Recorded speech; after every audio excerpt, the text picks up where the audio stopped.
महायुतीत सत्तेत असताना मांडीला मांडी लावून बसणारे नेते या निवडणुकीमध्ये एकमेकांच्या विरोधात बोलताना दिसले आणि त्यात आघाडी होती ती अजित पवार यांची। अजित पवार यांनी थेट भारतीय जनता पार्टीवर निशाणा साधला, म्हणून देवेंद्र फडणवीस हे अजित पवारांवर नाराज आहेत। त्यांनी आपली नाराजी अनेकदा सार्वजनिकरित्या बोलून दाखवली आहे। शेवटच्या दिवशी अजित पवारांनी आपला शब्द पाळला नाही या शब्दात देवेंद्र फडणवीसांनी आपली नाराजी व्यक्त केली। आपण स्वतः मात्र शब्द पाळणारे नेते आहोत असं फडणवीस म्हणाले। या निमित्तानं आपण दोन प्रतिक्रिया पाहणार आहोत। एका बाजूला आपल्याला अजित पवार दिसतील, दुसऱ्या बाजूला देवेंद्र फडणवीस। या दोघांमध्ये कसे शब्दबाण चालले ते आता आपण दाखवतोय।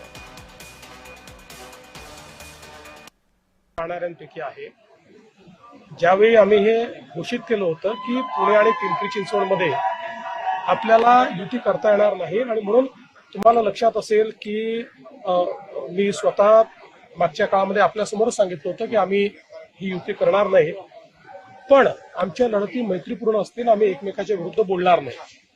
आणि ते शेवटपर्यंत पाळलं, दादांनी ते पाळलं नाही।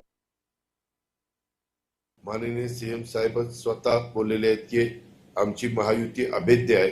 त्यांनीच सांगितलंय की 15 जानेवारी नंतर परत महायुती आधीप्रमाणेच काम करेल, आणि काही जण काही आश्वासन देतात खिशात नाही आणा आणि मला बाजीराव म्हणा, असं देखील सीएम साहेब बोललेले आहेत। हे पण माझ्या कानावर आलं।